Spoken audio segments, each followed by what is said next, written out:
Welcome to The Creatives, RadioNow's entertainment talk show. My name is Doris Okorie. You'll be listening to us every Friday at 9:05 a.m. and repeats at 8 p.m. on RadioNow 95.3 FM and also on our other platforms on our website www.thisisradionow.com, on Facebook, facebook.com/thisisradionow, and on YouTube, Radio Now Studio. Today in the studio, I have a very fun guest. I am super pumped because she does one of the many things that I love to do. I have with me in the studio a style and beauty influencer. If you love all things beauty and lifestyle, you have to stick around for this one. Trust me, it will definitely be worth your while. You're tuning to The Creatives on Radio Now 95.3 FM Lagos. My name is Doris. Let's go on a quick break and we'll be right back. Welcome back. You're tuning to The Creatives on Radio Now 95.3 FM. My name is Doris Okorie. I have with me in the studio a beauty and lifestyle influencer who has worked with celebrities such as singers Waje, Omawunmi, and actor Kehinde bankole. She's also the CEO of Cynellah makeovers. Welcome, Cynellah. Hi, Cynellah. Hi. I love your name, Cynellah. Is that like a Cynellah compound name? Actually got it from Cynthia. That's like my real name. Okay. So You just added Ella. yeah, the story behind it is very long. It's very long. Okay, so Cynellah, as a beauty person, how would you define beauty? So for me, beauty is actually you, but because I'm actually a makeup artist, it's actually just me trying to enhance your own beauty. So it's actually you. It's actually you because I don't think any other person can tell you how beautiful you are than you. Yeah, so that's like it's for me. Okay, so how did your love for makeup become like a career path for you? That was from school, uni. Okay. I don't think there's anything like makeup artist then. Yeah, because even Tara was probably not like in the spotlight as her then. I was just in school. I was in uni, and I'll probably see like my friends makeup. I'm like, I don't like your brows. Come, let me help you. Then over time, I think at some point, like after like years, it now became a thing. Okay, so what picture interest was because other people's makeup it wasn't nice. Like I see my friend's eyebrow, and I'm like, why is your brow like this? Can you just come? Let me fix it for you. So aside from the fact that you loved adjusting people's eyebrows and everything, did you ever like attend makeup school at any point? No way. I haven't till now. I've been planning to. So basically, you're like us who just learn like on like YouTube.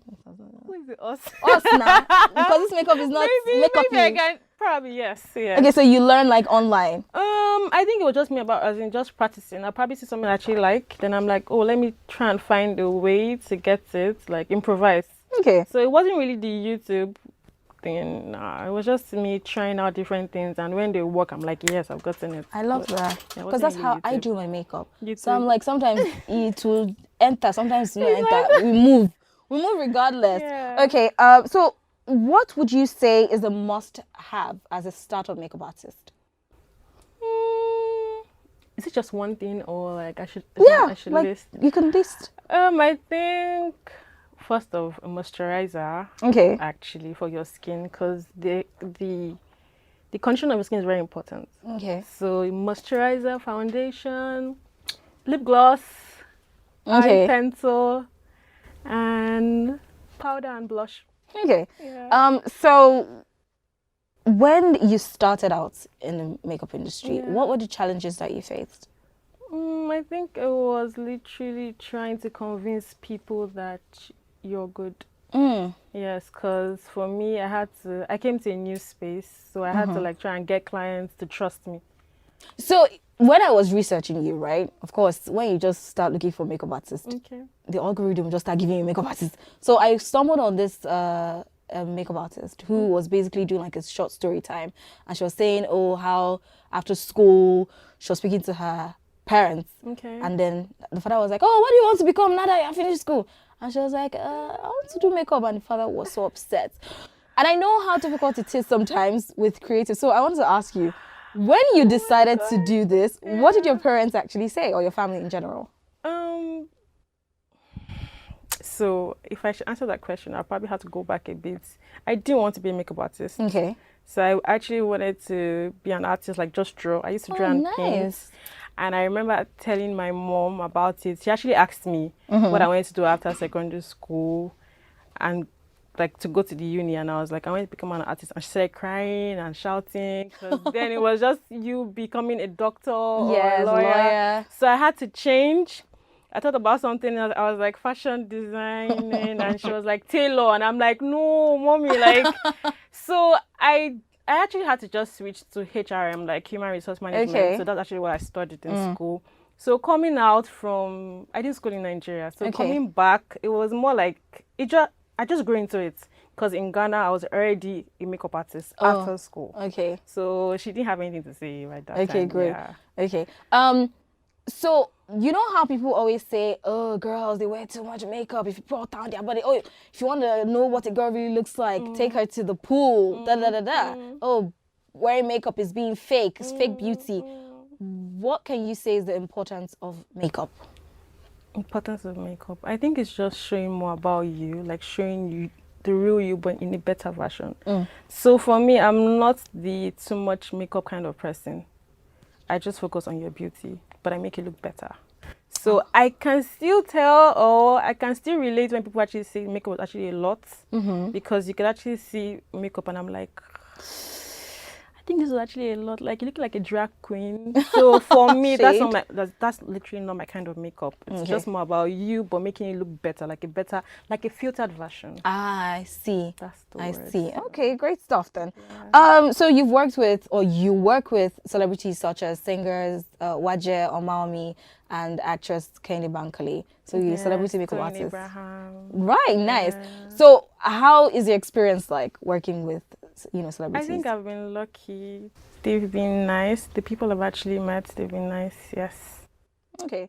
So as a makeup artist, what is your go-to makeup tip? Like, you know that this tip is like premium. So I would say focus on making sure that your skin looks flawless. Okay. So it's not about packing foundation, but just make it look smooth. Then make sure your brows is a bit on point. Then eyeliner should be there. Then gloss. Please, is my makeup okay? Yeah, you tried. No, you actually tried. Okay, then let's go on a quick break and we'll be right back. You're tuning into The Creatives on RadioNow 95.3 FM Lagos.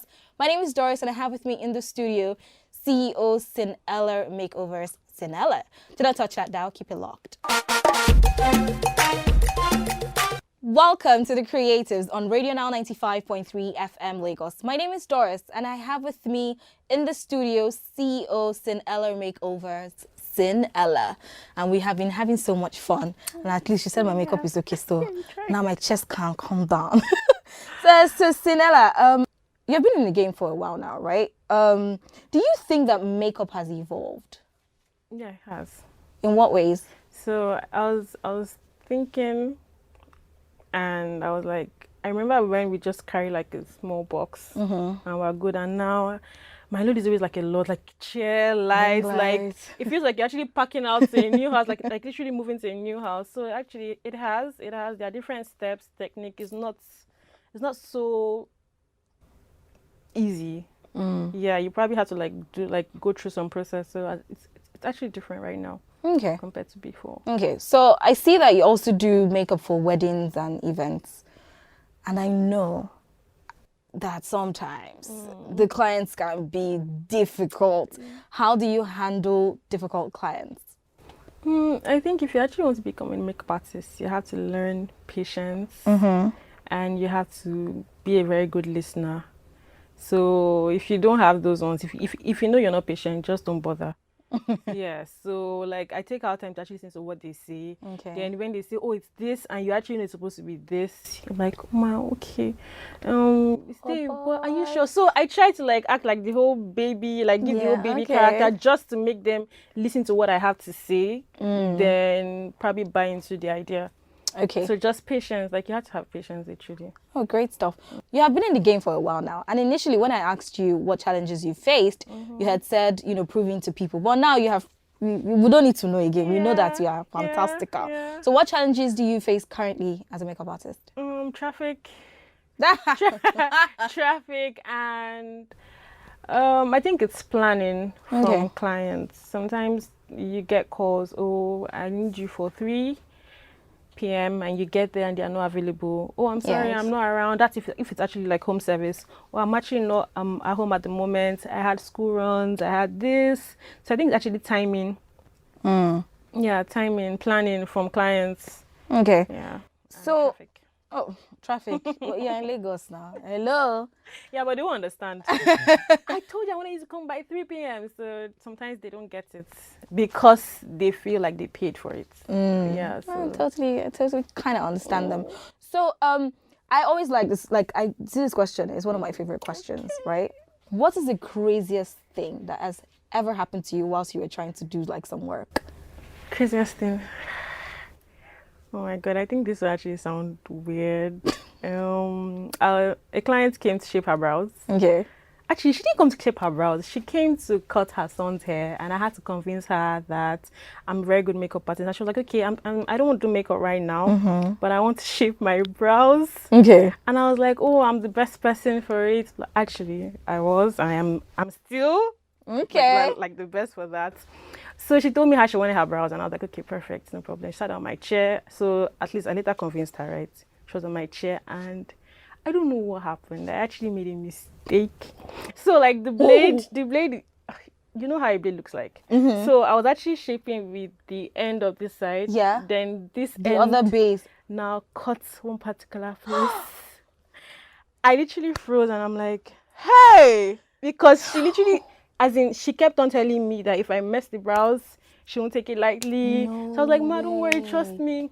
So I was actually almost done. I was done with the first one. So this was actually like the second one. And I just got stuck there. And I was still like acting like I was shaping. And I was speaking in tongues. And I was like, no. So I had to now act like I was going to the next brow. Just to think of, like, what would I tell her? Solution. To be honest, I think that's where God came through for me. It might sound like, as in, let's hear, like, what did you do? But the brow actually grew back. How do you mean? I swear to God. I know that's funny, but I think it's actually something that I cannot stop telling people. So I kept on speaking in tongues. I was praying because I'm very emotional. I didn't want to cry. That's me. I didn't want to cry, and I was like, "Oh God, no, Holy Spirit, no." It was a very. So I was like trying to act as if I was actually working on the other one. Brow. So I blocked the mirror. And I was like, "Hey, Holy Spirit, God, no, nah, So by the time I now said, "Okay, let me try and brush the other one that I've already messed up," because I didn't have any reason to be there for so long. Yeah. And just tell her. So I was like, "Let me brush." So when I was brushing, I didn't see the error anymore. Wow. I kept brushing that. Maybe like a hair got stuck somewhere. There. And I kept on brushing. I was like, "Oh, this thing grew back." I was sure, like you know this style where people actually divide. Like a thing, that was what happened. So it's not like it was a mistake, because my heart almost left my chest. Wow. The hair literally grew back. Wow, amazing stuff. I know, it's scary. Because when she left, I was shouting in the salon. You were shaking. I told everybody that day, even the next day. I said, "Let me tell you what happened. The hair grew back." Because she was like, "Oh, what is it?" I said, "It's so nice." I'm like, "Thank you, ma." So in my mind, I was like, "I hope her hand will not move the hair." She was like, "Oh, but I really love it." Okay, thank you. Then she now booked the makeup session. Whew, that was really crazy, to be honest. It was. Okay, the Nigerian beauty industry is fast developing. What do you think about indigenous makeup brands?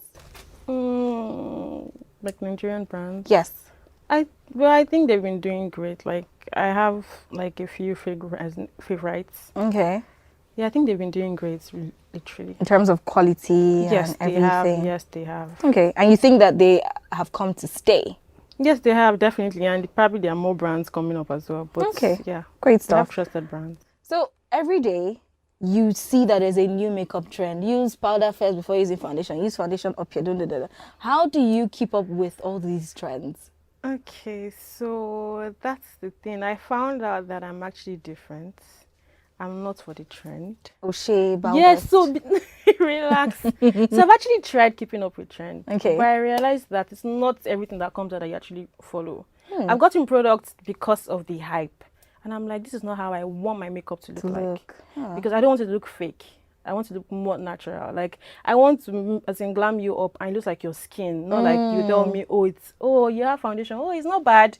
Like, I want it to really look like flawless. Exactly. So I got some product of recent and I'm like, nah, this is not me. Unfortunately, I actually wasted my money. Wow. But I decided to stick to what style I want to bring out. So I'm not actually in for trends or for the most expensive or high-end brands. So yeah. Great stuff. I mean, that's your niche. Stick by it. Yep. Me, I love makeup, Sha. I love makeup. I love playing with the colors and whatnot. But I also love money. So, how profitable is the makeup business? It's very profitable. How so? In terms of buying, because I mean, I know you buy a lot of products because you work with, in fact, an endless number of skin tones, skin types. So you have to have like various products, shades, and whatnot. Yes. How do you, even out the buying and the For usage me, and whatnot? because of my own type of style, I am very good in mixing and improvising. Okay. So it's not about, I realized, because at first that was not what I knew. So right now I actually realized that it's not about buying all the shades, all the products. It's actually more like mixing. Okay. So you want to achieve pink, what colors do you have to mix to get it? So because coming from the artistic part, remember I told you that I used to paint and draw. Yeah, so it made me reduce cost. Like instead of trying to buy because I want pink eyeshadow, I had to now go and buy pink. But I could actually mix different colors and get pink. Oh, that makes a lot of sense, though. I never thought about that. Now I have to come and learn from you, to be honest. Yeah. Okay, so in your field, I know that there are like a lot of makeup artists, but in your field, who are the people that inspire you? Oh, I have a few favorites. Nigerian makeup artists. Yes. Zainab, Aziz, Okay. Arike, I really like them. Yeah, Arike's makeup is. I think just two of them. Okay. Yeah. So what are your aspirations in life? So, just in terms of makeup? In terms of Cynellah, and then of course Cynellah's makeover. So, the secret behind Cynellah Makeovers is not actually only a makeup brand. Okay. So that's why it's not Cynellah Makeup. It's actually makeovers. So from head to toe, like we literally want to glam you. Like you come looking tattered and you have new shoes, you have new clothes, new makeup, your hair done. But for now, I decided to start with just makeup. Okay. So it's actually like a full beauty store. Yeah. Yeah. That's nice. So what advice would you give to those, coming into the makeup industry? I would say you have to first decide to be consistent. You have to be patient and you have to learn how to save. Yes. Because if you just think, oh, today there's a new product in town, oh, today I want to please one other client, you keep on buying, you might never actually make it as a makeup artist, I swear. With the way dollar is actually going up right now, like you just find yourself keep on buying, like you get to buy new stuff every time. Like you see a makeup artist go and buy very small nylon like this, and it's like 300K. Wow. So imagine when you keep on doing that regularly, and how much do you earn? Right. So if you don't have a good saving culture, you might just find it stressful. Okay.